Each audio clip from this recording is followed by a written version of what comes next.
Welcome to Libyth. I'm glad you're here. This week we are in ancient Japan with the Kojiki. Today we take the second thread from Monday and follow it somewhere unexpected.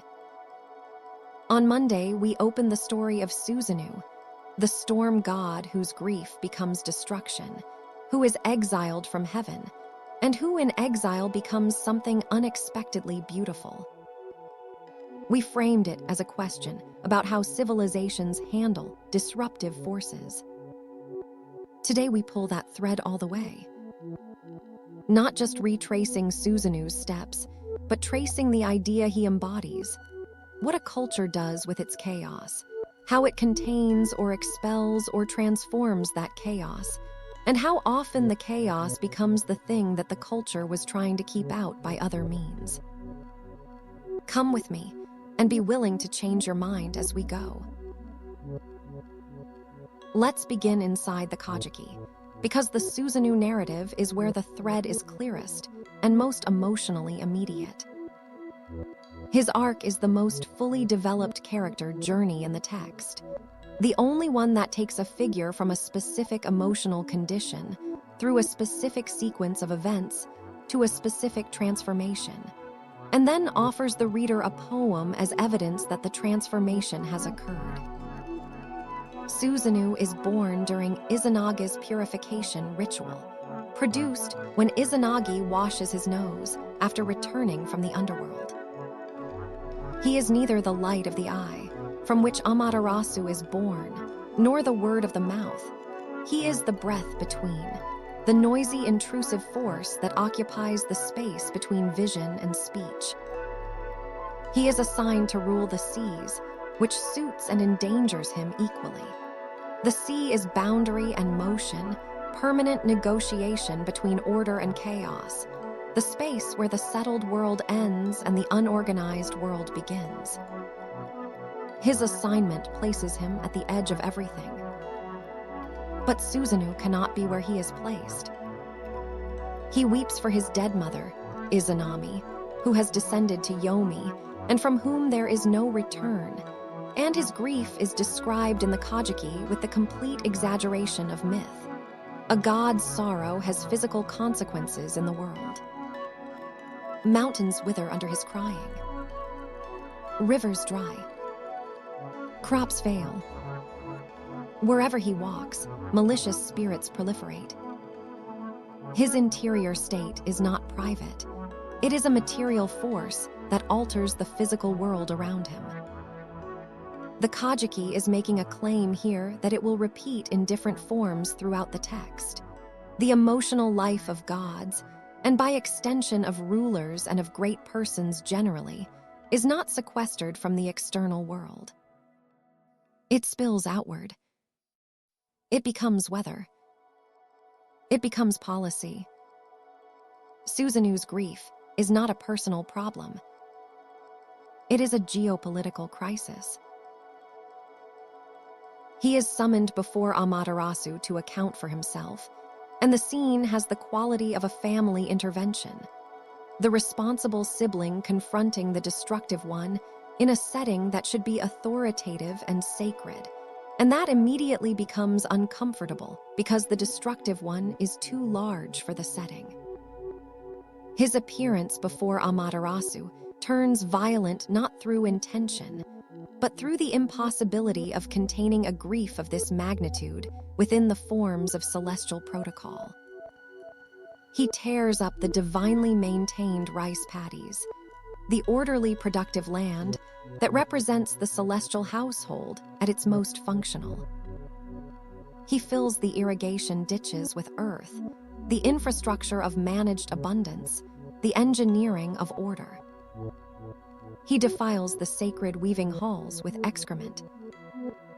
And then, in the most disturbing single act in the entire first volume, he flays a horse and throws the carcass through the roof of the hall where the divine maidens are weaving at their looms, and the shock of this kills one of them. That last act is not random. It is precisely targeted. The weaving maiden represents productive domestic labor, the transformation of raw material into ordered textile, the literal making of fabric. To hurl a flayed animal body into the space where this work is done is to attack not just the activity, but the principle. The idea that raw, violent material can be organized into something useful and beautiful. Susanoo is attacking the fundamental claim of civilization. And he does it with the body of an animal that has been stripped of its covering, something that should protect and organize the animal's body, removed and weaponized. It is a perfect symbol for what his grief has done to him. Amaterasu retreats into the cave. The world goes dark. The assembly of 8 million gods gathers in alarm and eventually coaxes her back out through communal performance and laughter. Susanoo is expelled from the heavenly court. He descends to Izumo, to the earthly realm, stripped of everything except his grief and his sword, and the enormous force that the celestial order could not hold. What happens in Izumo is worth narrating slowly, because it is more carefully constructed than it first appears. Susanoo arrives and finds a family destroyed by a grief different from his own, but equally total. The old couple, Ashinazachi and Tenazachi, have lost 7 daughters to the 8-headed serpent Yamata no Orochi, which appears each year and demands a daughter, and whose demand cannot be refused. The 8th daughter, Kushinadahime, is weeping because it is her turn next. The family is not weeping dramatically or mythically in the way Susanoo weeps. Their grief is quiet, defeated, the grief of people who have exhausted their capacity for resistance and are waiting for the inevitable. Susanoo encounters this scene, encounters Kushinadahime specifically, and is moved. The text does not make this a romantic moment in any conventional sense. He simply looks at her, sees her in her specific grief, in her specific vulnerability, in the particular quality of her fear, and responds. He asks her family who they are and why they weep. He hears the answer. He promises to protect her. Then the plan. 8 vats of sake, brewed 8 times for exceptional strength, placed at 8 openings. The serpent arrives, pushes its 8 heads through the 8 openings, and drinks. When it is drunk and sleeping, Susanoo draws his sword and cuts it to pieces, moving from head to head, section to section, working through the carcass methodically. In the 4th section, or the middle section, depending on the translation, his sword hits something that resists it. He investigates. Inside the serpent's body, he finds a sword of extraordinary quality.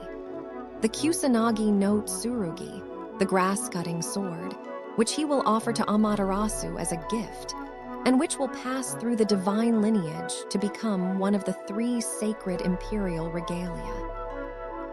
And then, in the space opened by the slaying, in the stillness after the violence, he composes a poem. The text presents this as Susanoo's spontaneous response to the landscape of Izumo, and to the presence of the woman he has just promised to protect and will now marry. The poem is in a formal, archaic literary, Japanese entirely different from the prose narrative around it. It speaks of clouds rising over Izumo, of building a many-fenced palace to enclose his bride, of the 8-fold fence of clouds that mirrors the 8 walls of the palace he is imagining for her. It is a love poem. It is also said, by tradition, to be the first poem ever written in the Japanese language, the founding act of Japanese lyric poetry, composed by the storm god in the aftermath of violence, in the moment of falling in love. The violence and the beauty arrive in the same breath. The exile was the furnace. The destruction was the precondition of the creation. The Kojiki presents this without moralizing about it. It does not say that the violence was therefore acceptable, or that the damage Susanoo caused in heaven was justified by the poem he eventually composed. It simply shows that both things happened in sequence, and that the sequence has the internal logic of transformation. The force that cannot be contained in one context, expelled and stripped of everything, arrives in a new context and finds, through the encounter with a specific human vulnerability, a form that it could not have found in its original place. Now let's follow that pattern outward, first through Japanese cultural history, because it does not stay in the Kojiki. It recurs, with remarkable consistency, across the full length of Japanese literary and artistic tradition. The figure of the exiled noble who becomes dignified and sometimes transcendent in the wilderness is one of the most persistent and most beloved archetypes in Japanese culture. The rōnin, the masterless samurai, is one version of this figure. Stripped of his place in the hierarchical order, wandering, dangerous, possessed of skills that have nowhere legitimate to go, and often either destroyed or transformed through some encounter that gives those skills a new purpose.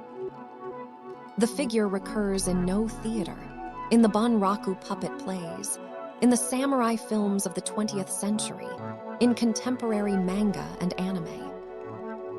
It is not merely a narrative convention. It is a genuine cultural anxiety about what happens to competence and force that cannot be accommodated by the existing order, and a recurring hope that such force, when expelled, might find its way to something worthwhile.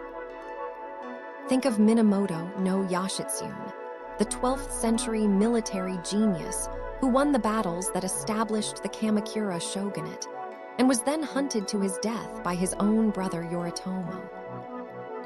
Yoshitsune is the most romanticized figure in Japanese military history. His story follows the Susanoo pattern almost exactly. Extraordinary capability, institutional expulsion, wandering, transformation in exile, and a death that is presented not as defeat, but as the final form of a life that could not have ended any other way. He becomes, almost immediately after his death, a subject of veneration and cultural mythologization. He is too much for the institution that needed him, expelled by the brother whose ambition he served, and transformed by death into a legendary figure whose ghost haunts subsequent Japanese literature and theater. The disruptive force does not simply disappear when it is expelled. It becomes a ghost. And ghosts in Japanese tradition are not merely dead people. They are presences with unfinished business, with claims on the living that the living cannot simply ignore. No theater is built almost entirely from ghosts and exiles, figures expelled or separated from the living world who return to the stage to express truths that polite society cannot accommodate. The Shuramano plays, the warrior plays, typically feature the ghost of a warrior who died in battle, still fighting, still caught in the moment of greatest violence and greatest loss, unable to rest because the extremity of the experience cannot be integrated into ordinary time. The woman's plays, the Kazuramano, often feature the ghost of a woman who died in grief or abandonment or jealousy, still carrying the feeling that killed her, returning to make the audience feel it too. No is a theatrical tradition organized around the idea that what is expelled or destroyed does not stop having force. It comes back. It demands to be felt. The disruptive energy, when it cannot be contained by the social order, becomes art, and art becomes the space in which the community can encounter what it cannot encounter in ordinary life. When you expand beyond Japan, the same structural story appears with a consistency that is genuinely surprising. It is one of the oldest narrative moves in human culture, and it appears in traditions that had no historical contact with each other, which suggests that it answers something about the structure of human social organization rather than something specific to any particular culture. Take Loki in Norse mythology. Loki is the trickster of Asgard, shapeshifter, boundary crosser, the god who helps the other gods out of the problems his own antics have created, and who eventually goes too far and is bound underground until Ragnarok. His relationship with the Order of Asgard is one of constitutive tension. The gods need his cleverness and his ability to operate outside the rules, and they cannot tolerate his excesses, and those two things about him are inseparable. His trickery produces both the crisis and the solution in every story he appears in. When he is finally bound, it is for a transgression, the killing of Balder, that tips the balance beyond what the Order of Asgard can absorb. But his binding does not resolve the tension. It merely postpones it. At Ragnarok, Loki breaks free and fights against the gods, and the world ends. The disruptive force that has been contained eventually breaks containment, and the result is catastrophic. The Norse tradition, unlike the Kojiki, does not end with the restoration of order. It ends with the destruction of the gods themselves, and the beginning of a new world from the wreckage.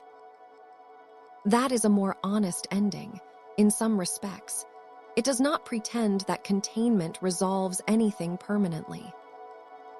Prometheus in Greek mythology steals fire from the gods and gives it to human beings. The fire is not just warmth and cooking. It is the symbol of technology, of the capacity to transform raw material into something useful, of civilization itself. Prometheus's transgression is the founding act of human culture. Without the theft, there is no metallurgy, no medicine, no art, no philosophy.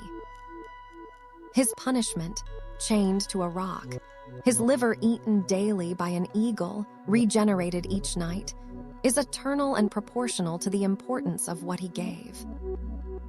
He is the figure whose transgression is foundational rather than incidental, whose crime is the gift without which everything else is impossible. The Olympian order of the gods requires his punishment. The human world requires his crime. Both of these things are permanently true. There is no resolution, only the ongoing coexistence of the gift and its cost. Enkidu in the Epic of Gilgamesh is the wild man created by the gods to be a counterpart to the king, someone whose wildness can check Gilgamesh's own excesses, give him a relationship of genuine equality and friendship that the court cannot provide, and eventually lead him, through the grief of Enkidu's death, to confront his own mortality and seek wisdom.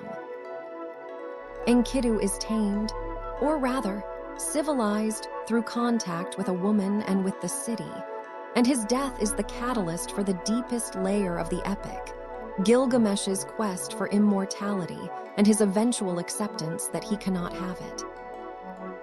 The wild man's function is to make the civilized man human. Once that function has been served, the wild man dies. He cannot persist in the world he has helped create. His wildness was necessary and is now impossible. That is a genuinely tragic structure, and it echoes through the Susanoo narrative with more precision than most mythological parallels. Set in Egyptian mythology is the violent brother, the god of storms, deserts, and chaos, who kills Osiris and scatters his body and must be defeated by Horus. Unlike the other examples, Set is never fully expelled from the Egyptian religious order. He retains his domain, The desert, the storm, the margins where order ends. He is not rehabilitated or transformed. He is placed in a specific structural position within the cosmos, the force at the edge, the power that must be acknowledged and propitiated, but that cannot be admitted to the center. The Egyptian solution is territorial rather than narrative. Give chaos its zone and maintain the boundary. That is a different answer from the Kojiki's genealogical integration, from the Norse tradition's eventual catastrophic release, from the Greek tradition's eternal punishment. Every tradition answers the question of what to do with the disruptive force differently. All of them recognize that the question cannot be avoided.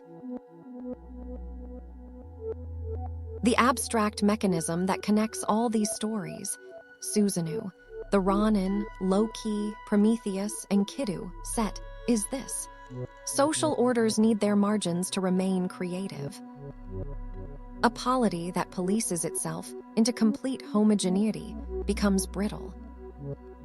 It loses the capacity to imagine new forms, to respond to unexpected shocks, to generate the innovations that allow it to survive in a changing world. The chaotic figure, the exiled god, the trickster, the wild man, the disruptive artist, the whistleblower, functions as a pressure valve and a nursery for creativity, the source of things that the settled center could not have produced from within itself. But these stories are also honest enough to show the cost of that function. Susanoo's grief causes real destruction before it produces a poem. The rice paddies are trampled. The weaving maiden dies. The disruption is not cost-free, and the cost is borne by people who did not choose it and are not compensated by the beauty that eventually emerges. That tension is where contemporary life feels it most acutely, even when we do not have the vocabulary to name what we are feeling. Our culture has developed a deep and largely uncritical romance with the figure of the disruptor. In technology culture, disruption is elevated almost to a moral status. The startup that breaks an established industry is celebrated as innovative. The platform that overturns the old model is praised as visionary. The founder who burns bridges and fires people and moves fast is described as courageous or honest or simply doing what it takes. In political culture, the insurgent who promises to tear down the corrupt establishment is called authentic, real, in touch with something the polished career politicians have lost contact with. In art, the figure who violates norms and breaks conventions is called a genius. There is a Susanoo romance in all of these celebrations. We like the exile who composes a poem, but we sanitize the phase before the poem. The Kojiki refuses that sanitization with quiet and consistent insistence. It shows that before the poem, there is ruin. The rice paddies, the irrigation ditches, the weaving maiden's life. The text does not dwell on these. They are presented quickly, economically, as the transgression that justifies the expulsion, but it does not pretend they did not happen. The damage is real, and the people who paid for it did not benefit from the poem that came after it. Place that honesty next to the contemporary realities it maps onto. A technology company that automates an industry and leaves thousands of communities economically devastated, while the innovation is celebrated in the financial press. A political insurgency that tears down institutional norms and leaves the infrastructure of democratic governance weakened, while the insurgent's authenticity is praised.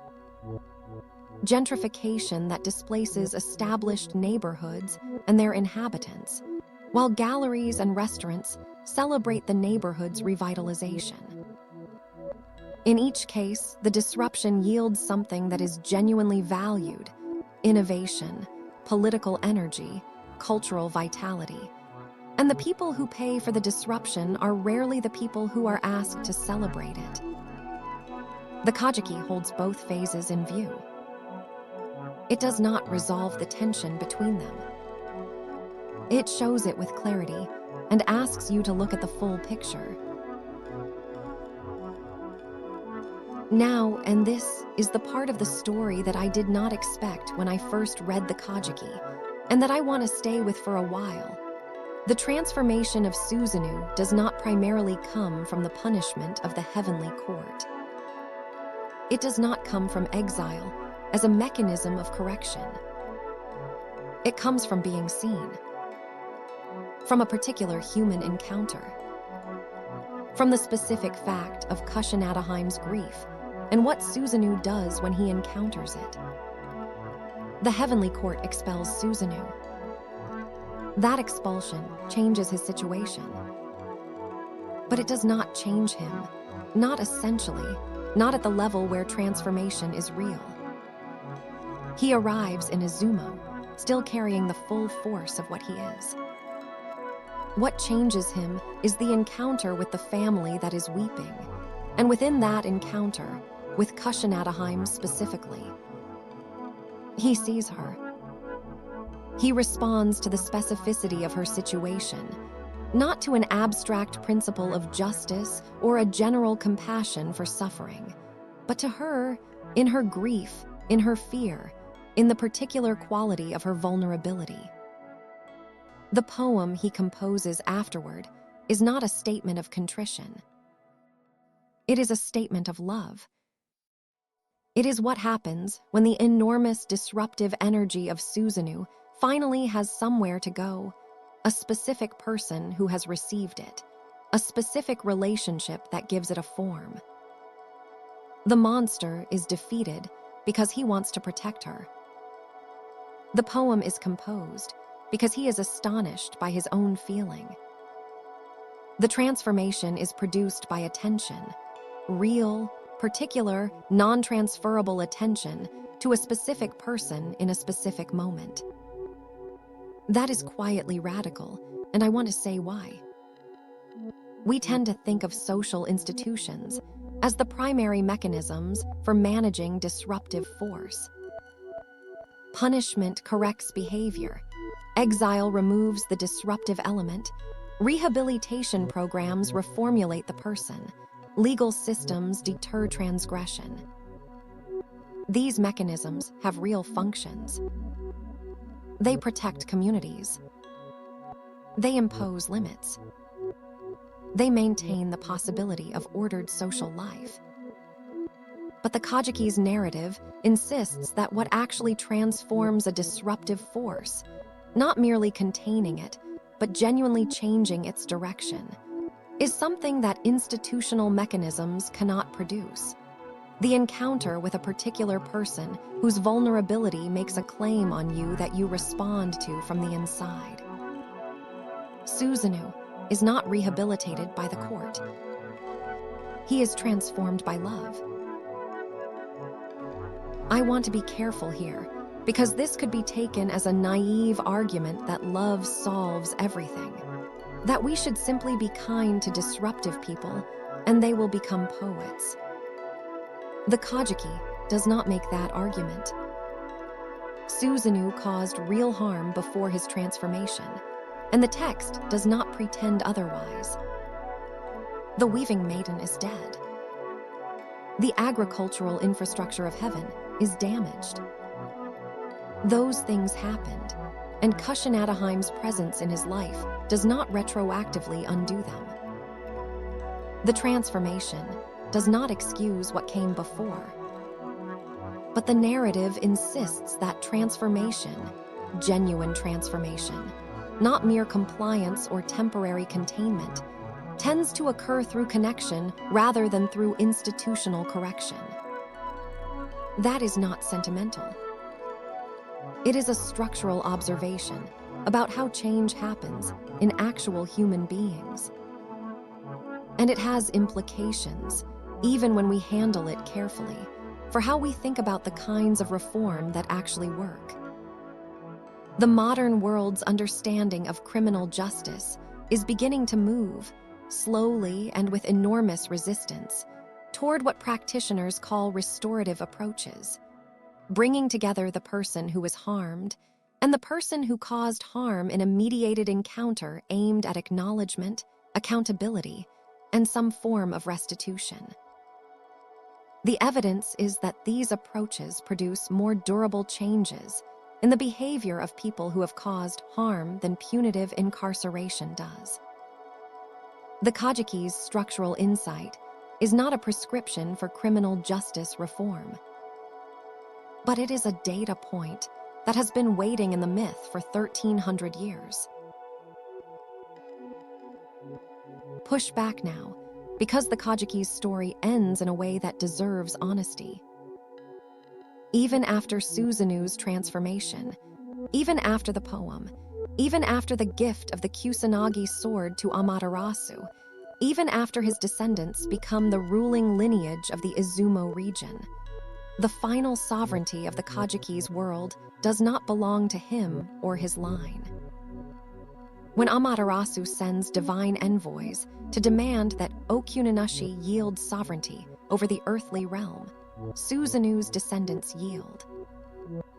Amaterasu's grandson, Ninigi, descends to take possession of the land.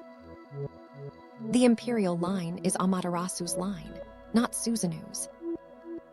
The disruptive force is acknowledged, named, given a place in the genealogy, integrated into the cultural ancestor structure of Western Japan, and it is ultimately subordinated. Order prevails. Chaos has a function, but not a throne. That outcome is not value neutral. The Kojiki shows us an elegant and sophisticated way to absorb disruption. Acknowledge it, ritualize it, incorporate it into the genealogical and cultural landscape, and let it feed the creativity and diversity of the civilization from a position that is honored but subordinate. That is a real achievement. It is also a real constraint. The model gives disruption a place in the family, but always a junior place, always subject to the authority of the established line, always transformed from an ongoing challenge into a safely located ancestor. Compare that to the ideal of permanent, institutionalized descent in democratic theory. The idea, found in thinkers from Madison to more recent critics, that a functional political order needs not just a mechanism for absorbing disruptive forces, but a permanent, protected space for voices that challenge the center, that remain in ongoing conversation with power rather than being incorporated by it. In that framework, you want a Susanoo who is never fully expelled and never fully absorbed, a disruptive voice that keeps the institution adaptable without being crushed or co-opted, that can speak uncomfortable truths from a position that cannot be dismissed as outside the order. The Kojiki cannot imagine that middle ground.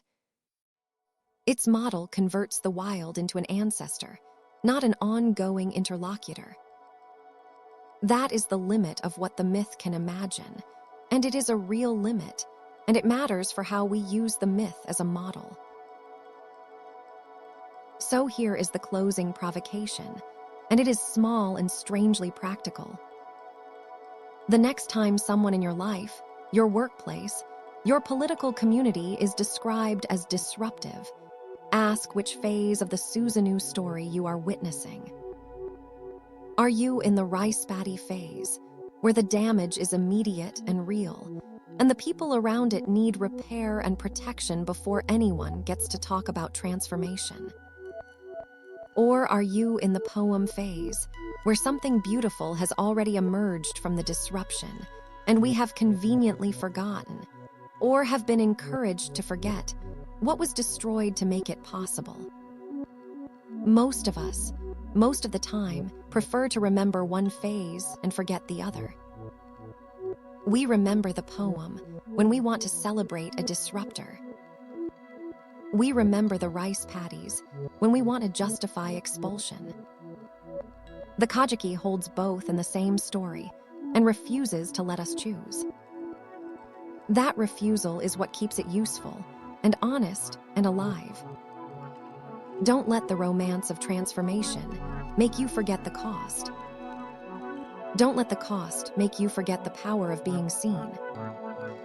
The two belong together, always, in every situation where a disruptive force meets a social order. What we do about that belonging, whether we find ways to protect it, institutionalize it, allow it to remain in ongoing conversation with power, is a political choice, not a mythic inevitability. The Kojiki gives you the terms of the question. What you do with them is yours. That's all for today on Libyth. Now we close the week with the themes, the ideas underneath the Kojiki, and what they leave us with. If you want to follow the whole journey, subscribe, a new book every week. At least we try.